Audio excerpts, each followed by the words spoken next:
நம்ம இன்னைக்கு பேசுறது பாத்தீங்கன்னா நாட்டுல நிறைய பிரச்சனைகள் இருக்கு. ஆனா நம்ம இன்னைக்கு இந்த சென்சஸ் அப்படின்னு ஒண்ணு நடந்துட்டு இருக்கு ஒரு 1ஆம் தேதியில இருந்து. அப்போ அதுல அதெல்லாம் எப்படி போயிட்டு இருக்கு நீங்க கேள்விப்பட்ட வரைக்கும்? எல்லாருமே புலம்பிட்டு தான் இருக்காங்க.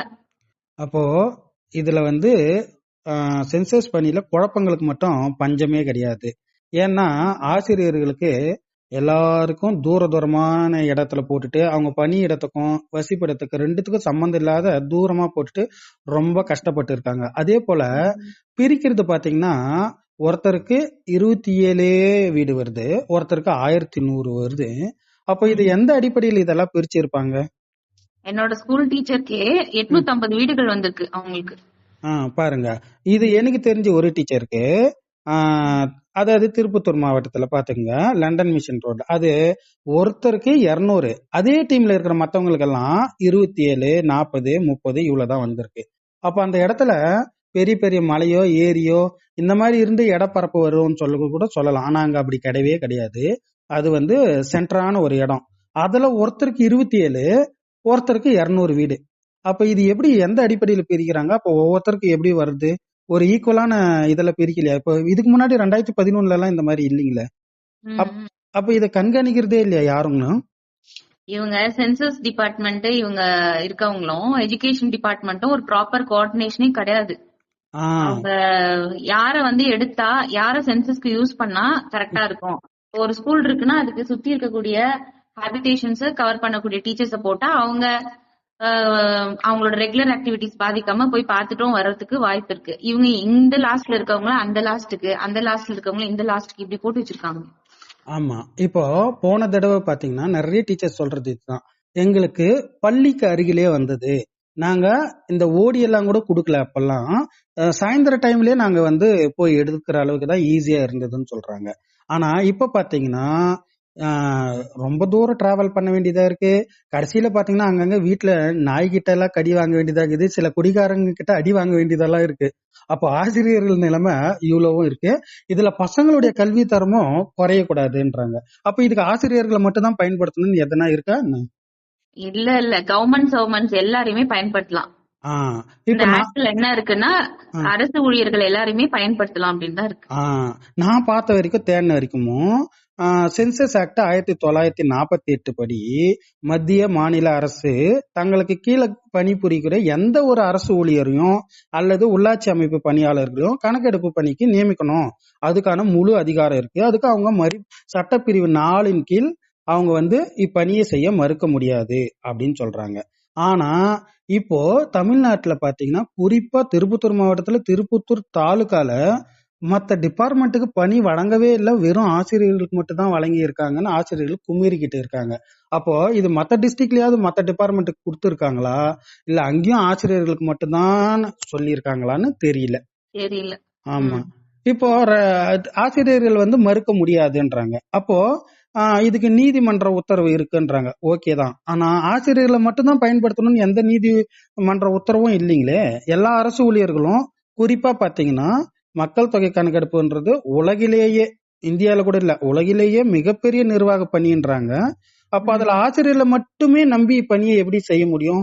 அப்போ வருவாய்த்துறை, உள்ளாட்சி அமைப்புகள், நகராட்சி பணியாளர்கள், அப்புறம் இதர அரசு துறை எழுத்தர்கள், அலுவலர்கள், எல்லா பணியாளர்களும் தான் இப்போதைய அரசாணைகள் படி கணக்கெடுப்பாளர்களாகவும் மேற்பார்வையாளரும் நியமிக்கப்படணும்னு அரசாணை சொல்லுது.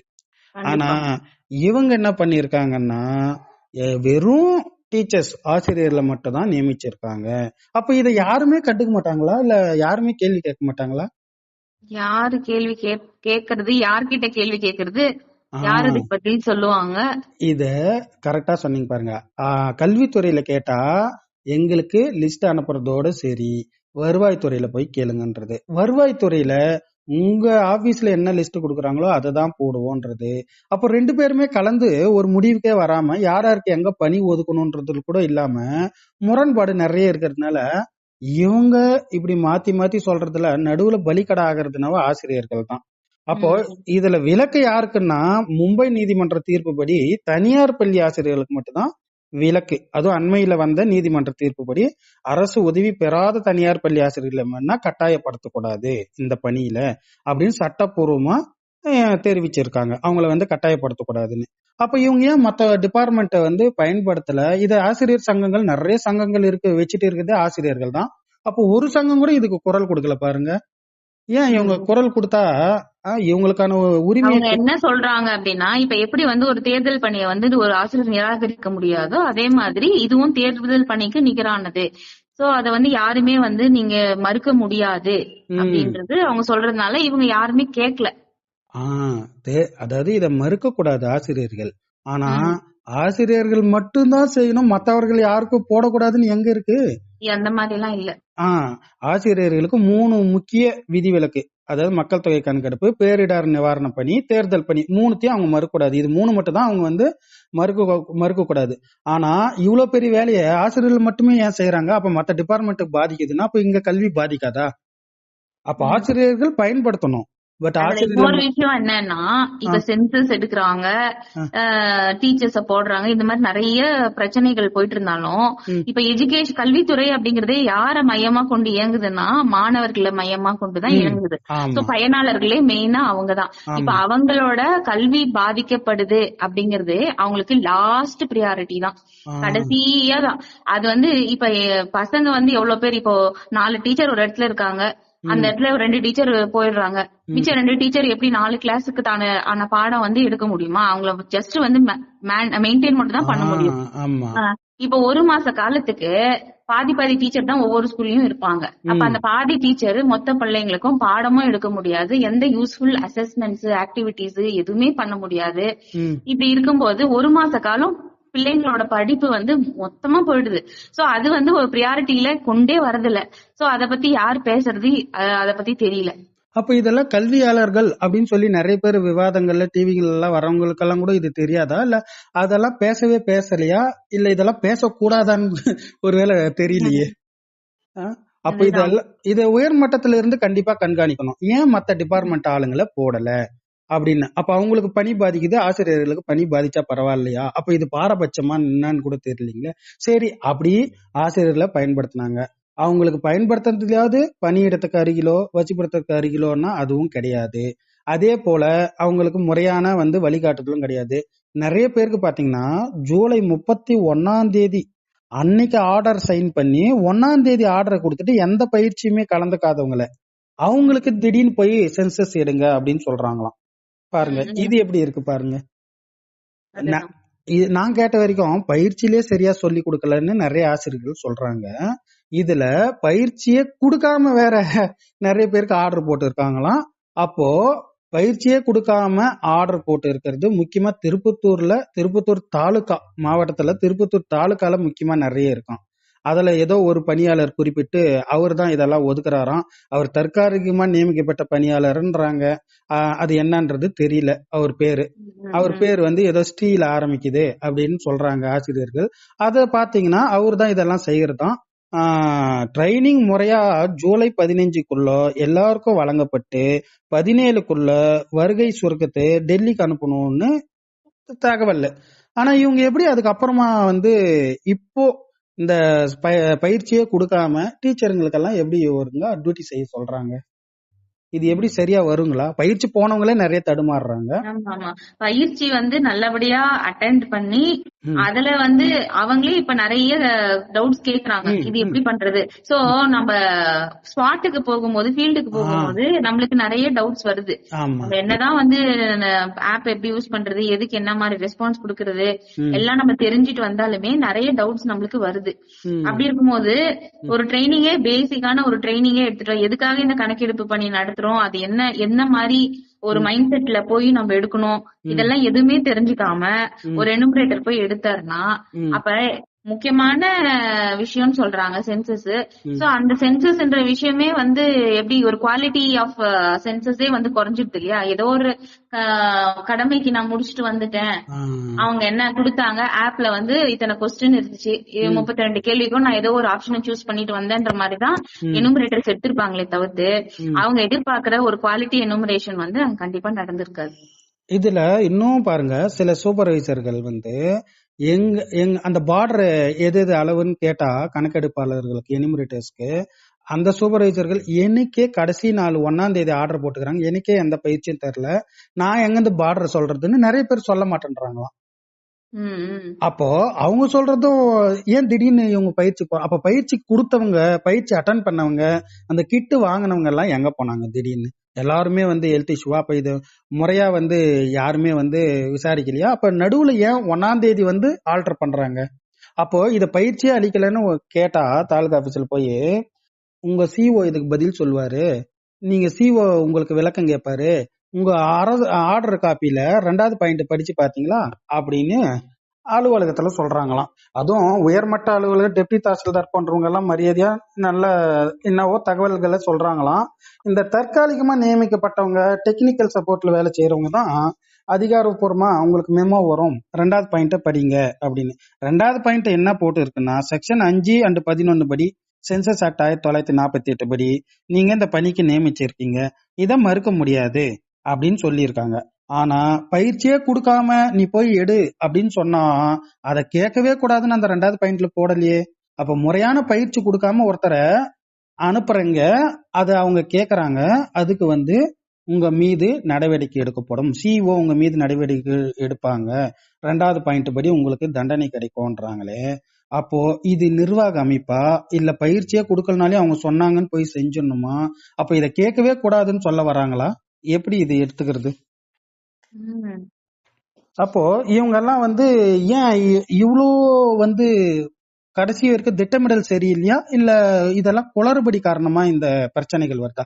சரி, இதே திருப்பத்தூர் தாலுக்கால மட்டும் தானான்னு பார்த்தா 31 ஜூலைல சிஎம் செல்லுல பாத்தீங்கன்னா இது சம்பந்தமா எல்லா டிஸ்ட்ரிக்ட்ல இருந்து நிறைய கம்ப்ளைண்ட் வந்திருக்கு. ஆனா ஒரே விஷயத்த பத்தி நிறைய கம்ப்ளைண்ட் வருதுன்னா அவங்க என்ன பண்ணிருக்கணும், அதை ஒரு தனி கவனம் எடுத்து ஏதாவது ஒரு நடவடிக்கை எடுத்திருக்கணும். ஆனா அவங்க கம்ப்ளைண்ட் எடுத்துக்கிறாங்க, அப்படியே ஃபார்வர்ட் பண்றாங்க, அங்க என்ன கொடுக்குறாங்களோ அதை திரும்ப மனுதாரருக்கு ஃபார்வர்ட் பண்றாங்க. சிஎம் செல் பாத்தீங்கன்னா நைட்டு 10 மணி வரைக்கும் அது ஒர்க் பண்ணணும் தகவல்கள் அப்படின்னு சொல்லி இருக்கு. ஆனா நீங்க 8 மணிக்கு மேல நீங்க கால் பண்ணீங்களா, 8:30 மணிக்கு மேல பண்ணீங்கன்னாவே சரியா ரெஸ்பான்ஸ் பண்றதுல நிறைய ஆசிரியர்கள் குமுறுறாங்க. ஏன்னா பேசி முடிக்கிறதுக்குள்ள தகவலை பாதிக்குள்ளவே போனை கட் பண்றாங்களாம். இன்னும் சிலர் என்ன சொல்றாங்களான்னா, நீங்க இந்த பிரச்சனையை உங்க டிபார்ட்மெண்ட்ல பேசி தீர்த்துக்க வேண்டியது தானேன்னு கேக்குறாங்களாம். அப்ப அவங்க டிபார்ட்மெண்ட்ல பேசி முடிக்க முடியாம தானே கல்வித்துறையில கேட்டா வருவாய்த்துறையும், வருவாய்த்துறை கேட்டா கல்வித்துறையும் அலைஞ்சு அலைஞ்சு பந்தாடிட்டு தான் சிஎம் செல்லுக்கு வராங்க. இங்க வந்து நீங்க அங்க பேசி தீர்த்துக்க வேண்டியது தானேன்னா அப்போ சிஎம் செல்லு எதுக்குன்னே புரியலையே இதுல. அப்போ ஒரு பிரச்சனைக்காக வந்து இங்க நிக்கிறாங்க, ஆனா இவங்க அங்கேயே பேசி முடிச்சுக்கிற இருக்கலாமே அப்படின்னு சொல்றாங்க. அப்போ இந்த டிபார்ட்மெண்ட்ல ஒரு தீர்வு கிடைக்கும்னு வந்தாங்க, கடைசியில இங்கேயுமே ஏமாற்றம் போது திரும்ப திரும்ப ஆசிரியர்கள் பந்தாடப்படுறாங்க போல இருக்கு. இது எப்படிதான் டீச்சர்ஸ் வந்து ரொம்ப கஷ்டப்படுறாங்க. ஆமா, இதுல ஏதோ ஒரு விருதுநகர்ல எங்கேயோ 1100 ஒரு டீச்சருக்கு. அப்போ இதுல நிறைய குடிகாரங்க பிரச்சனைங்க, இந்த பிரச்சனைகள் எல்லாம் வேற அங்க ரோட்ல சந்திக்க வேண்டியிருக்கு நிறைய பெண் ஆசிரியர்களுக்கு. அப்போ இதை வெறும் ஆசிரியர்களை பயன்படுத்துறதுனால இவ்வளவு பிரச்சனை வர்றதுனால மற்ற டிபார்ட்மெண்ட்டையும் சேர்த்து பயன்படுத்தி இருந்தா இதுல ஆசிரியர்களுக்கு கொஞ்சம் பாரம் குறைஞ்சிருக்கும். இல்ல அருகாமையிலே பள்ளிக்கு அருகாமையிலே ஒதுக்கி இருந்தா, இல்ல வசிப்பிடத்துக்கு அருகாமையிலே அதை கொஞ்சம் ப்ரொசீஜரா 2 டிபார்ட்மெண்ட்டும் கலந்து பேசி உட்காந்து ஒதுக்கி இருந்தாங்கன்னா இவங்களுக்கெல்லாம் இவ்வளவு பாதிப்பு வந்திருக்காது. பாருங்க, அதுவும் குறிப்பா ஆகஸ்ட் மாசத்துல எத்தனை வேலைங்க, கல்வி கலை திருவிழா, மன்ற செயல்பாடுகள், அந்த ஆகஸ்ட் 15க்கு ரெடி பண்ணணும். இதுல ஸ்லாஷ் அறிவிப்பு வந்துச்சு, அதுக்கு தயார் பண்ணணும். இதுக்கு மேல சென்சஸ் கரெக்ட் டைம்ல இப்போ 31, 30ன்னு சொல்லி போய் 20க்குள்ள முடிக்கணும் டெட்லைன். அவங்களுக்கு என்ன பணின்றதே புரியாம நிறைய பேர் ட்ரைனிங்கே வழங்காம இப்ப வரைக்கும் 8ஆம் தேதி வரைக்கும் ஆர்டர் போட்டுக்கிறாங்க, 7ஆம் தேதி 8ஆம் தேதி வரைக்கும். இதுல 20ஆம் தேதிக்குள்ள முடிச்சிடணுமா? எப்படி பாருங்க, அது எப்படி இதெல்லாம் வந்து அவங்க மன உளைச்சல், உடல் அளவுல, அதுவும் தூரமா டிராவல் பண்ணி போய் கணக்கு எடுக்கணும். எவ்வளவு பிரச்சனைகள் ஆசிரியர்களுக்கு பாருங்க. இத சங்கங்களும் தட்டி கேட்கல. எப்படி இப்படி எல்லாம்? இதுதான் எனக்கு தெரிஞ்ச ஒரு கதை இருக்கு பாருங்க. ஒருத்தர் ஜோசிக்காரராம், நான் பீச்ல நடந்து போயிட்டே இருக்காரு, ஒரு மண்டவோடு வந்து காலில் தட்டுப்படுது. அதை எடுத்து பார்த்துட்டு அந்த மண்டவோட அமைப்பை பார்த்துட்டு அவர் வந்து இவன் எப்படி வாழ்ந்திருப்பான் அப்படின்னு எல்லாம் அவர் சொல்லுவாரு. அதை பார்க்கும்போது அந்த மனுஷன் ரொம்ப துக்கப்பட்டு துயரப்பட்டு இடிபட்டு மிதிப்பட்டு செத்து இருக்கிறான்றது மட்டும் அவருக்கு தெரியுது. அதுக்கப்புறம் இவர் செத்த பிறகும் இவன் இன்னும் ஏதோ பட வேண்டியது இருக்கே அப்படின்னு சொல்லி அவர் யோசிச்சுட்டே இருக்காரு. ஆனா எப்படி இவன் தான் செத்துட்டானேன்னு சரி இது புரியலையேன்னு அந்த மண்டவோட கையோட எடுத்துட்டு வந்து வீட்டுல பொட்டியில வச்சு தன் மனைவிக்கு தெரியாம நைட் எடுத்து எடுத்து அதை பாக்குறாரு. இவன் இன்னும் பட வேண்டியது இருக்கே, என்னவா இருக்கும் அப்படின்னு சொல்லி தனக்குள்ளேயே பேசிட்டு இருக்காரு. இத பார்த்த அந்த மனைவி பக்கத்து வீட்டு அது நண்பர்கிட்ட பேசும்போது இந்த மாதிரி என் வீட்டுல என் கணவர் எனக்கு தெரியாம பொட்டியில இருந்து ஒரு மண்டை ஓட்டை எடுத்து தனியா பேசிட்டு இருக்காருன்னு சொல்லுது. அதுக்கு அந்த பக்கத்து வீட்டு பெண் என்ன சொல்றாங்க, ஒருவேளை கல்யாணத்துக்கு முன்னாடி அவர் யாராவது காதலிச்சுப்பாரு, அந்த காதலியோட மண்டை ஓடா இருக்கும், நான் சொல்ற மாதிரி செய், அந்த மண்டை ஓட்டை எல்லாம் சரியாயிடும்ன்றாங்க. அதுக்கு அடுத்த நாள் பாத்தீங்கன்னா ஜோசிக்காரர் வெளியே போயிட்டு வீட்டுக்குள்ள வராரு. அந்த மனைவி அந்த மண்டை ஓட்டை உரல்ல போட்டு உலக்கையால நல்லா இடிச்சுக்கிட்டு இருக்காங்க டங்கு டங்குன்னு. அப்பதான் அந்த ஜோசிக்காருக்கு புரியுது, ஓ இவன் செத்த பிறகும் பட வேண்டியது இருக்குதுன்னு நானே, அது இதுதான் போல இருக்குது பட்டுன்னுக்குறான் அப்படின்னு. அந்த மாதிரி இந்த ஆசிரியர்கள் இந்த ஆகஸ்ட் மாசத்துல மட்டும் எடுத்துக்கிட்டீங்கன்னா கலை திருவிழா மன்ற செயல்பாடுகள் ஸ்லாஷுக்கு தயார் பண்ணணும், ஆகஸ்ட் 15th ரெடி பண்ணணும், அது எல்லாத்துக்கும் மேல சென்சஸ் 20ஆம் தேதிக்குள்ள முடிக்கணும். இது எல்லாத்துக்கும் மேல கற்றல் கற்பித்தல் பாதிக்கவே கூடாது எக்காரணத்தை கொண்டு.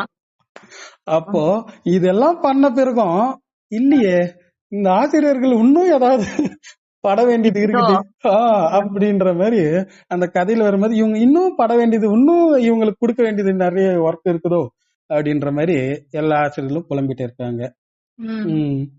அப்போ இதெல்லாம் பார்த்து ஏதாவது அரசு நடவடிக்கை எடுத்து உயர மட்டத்தில இருந்து ஏதாவது மாற்றம் வந்தா ஆசிரியர்களுக்கு ஏதாவது இருக்கலாம் நன்மை. அது என்ன பண்றாங்கன்னு தெரியல. அட்லீஸ்ட் இது வந்து ஃபர்ஸ்ட் ஃபேஸ் சென்சஸோட. ரெண்டாவது ஃபேஸ் ஆவது ஒரு கோஆர்டினேஷனோட ப்ராப்பரா பண்ணாங்கன்னா, ப்ராப்பர் பிளானிங் அண்ட் கோஆர்டினேஷன் இருந்ததுன்னா நிறைய ஆசிரியர்கள் பாதிக்கப்படாம மற்ற அரசு ஊழியர்களையும் வந்து இதுல இன்வால்வ் பண்ணி கொண்டு போனா கொஞ்சம் நல்லா இருக்கும். இப்ப பாருங்க பிப்ரவரியில் நடக்க போறது. அப்போ இதுலயும் பல்வேறு குளறுபடிகள் இல்லாம மத்த டிபார்ட்மெண்ட் பணியாளர்களையும் சேர்த்து ஆசிரியர்களை ஓரளவுக்கு பயன்படுத்தி எல்லாருக்குமே சமமா பண்ணா அந்த பிரச்சனைகள் இல்லாம அப்போவாது கொஞ்சம் நிம்மதி கிடைக்குதான்னு பாக்கலாம். கண்டிப்பா இது ஒரு நல்ல மாற்றமா வரும்னு நம்ம நினைச்சிட்டு இந்த உரையை நம்ம முடிக்கலாம். நன்றி. நன்றி.